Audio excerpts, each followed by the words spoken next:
জীবনে যত শুটকি মাছের ভর্তা খেয়েছেন সব স্বাদ আপনি ভুলে যাবেন যদি কাচকি শুটকির এই ভর্তা আপনি একবার তৈরি করে খান। এত বেশি মজার হয়, বিশেষ করে যারা শুটকি মাছ খেতে ভালোবাসেন একবারের জন্য হলেও তৈরি করে খাবেন, কোনোদিন আপনি এর স্বাদ বলতে পারবেন না। তো ভর্তা তৈরি করার জন্য আমি এখানে বেশ কিছুটা পরিমাণ কাচকি শুটকি নিয়েছি।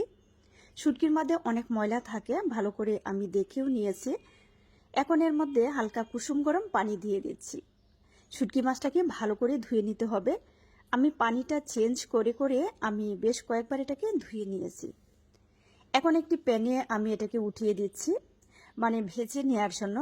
চুলার তাপটা কম করে রেখে কাচকি শুটকিটাকে একদম মোচমোচে করে ভেজে নেব। আর শুটকি মাছটা যখন ধুয়ে নেওয়া হয় তখন কিন্তু এটা অনেক বেশি নরম হয়ে যায়, তো আপনাকে একটু সময় নিয়ে কিন্তু এটাকে ভাজতে হবে, তবে যেন পুড়ে না যায়, একদম মুচমুচে করে ভাজতে হবে। আমি এখানে শুকনো মরিচ দিয়ে দিলাম, একসাথে ভাজা হয়ে যাবে। চুলার তাপটা কম করে রেখে এভাবে নাড়াচাড়া করলেই একটা সময় দেখবেন কি একদম মুচমুচে হয়ে যাবে শুটকি মাছটা। আমি কিন্তু হাতে মেখে আজকের ভর্তাটা তৈরি করব, সবাই ফুল রেসিপিটা কিন্তু দেখে নিতে পারেন। তো দেখতেই পাচ্ছেন মাছটা কিন্তু একদম মুচমুচে হয়ে গেছে, হাত দিয়ে ধরলে এটা কিন্তু ভেঙে যাচ্ছে। তো শুটকি মাছটা নামিয়ে একটি প্যানে আমি সরিষার তেল দিয়ে দিলাম। এখন দিয়ে দিচ্ছি এর মধ্যে কাঁচামরিচ, পেঁয়াজ কুচি, রসুনের কোয়া। এই উপকরণগুলোকে আমি হালকা লালচে কালার করে ভেজে নেব। যেহেতু আমি ভর্তা তৈরি করব, একটু লালচে কালার করে যখন পেঁয়াজ রসুনটাকে আমি ভেজে নেব, এর থেকে খুব সুন্দর একটা ঘ্রাণ আসবে। তবে অবশ্যই আপনারা এখানে সরিষার তেলটা অ্যাড করবেন। আমি শুকনো মরিচ এবং কাঁচামরিচটাকে প্রথমে লবণ দিয়ে চটকে নিচ্ছি।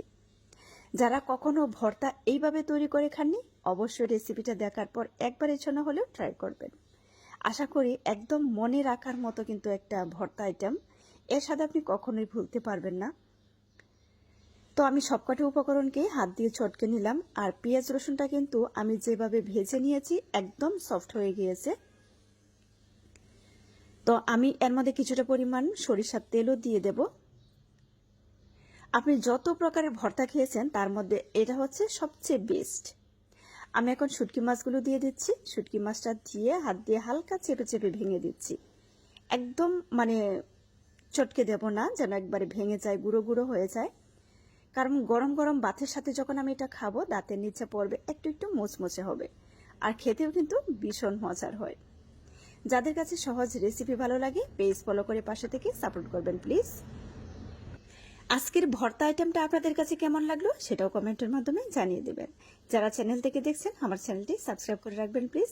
আর অবশ্যই কিন্তু বাসায় ট্রাই করবেন, খেতে কিন্তু দারুণ মজার হয়েছিল। তো ভিউয়ার্স, সবাই ভালো থাকবেন, আল্লাহ হাফিজ।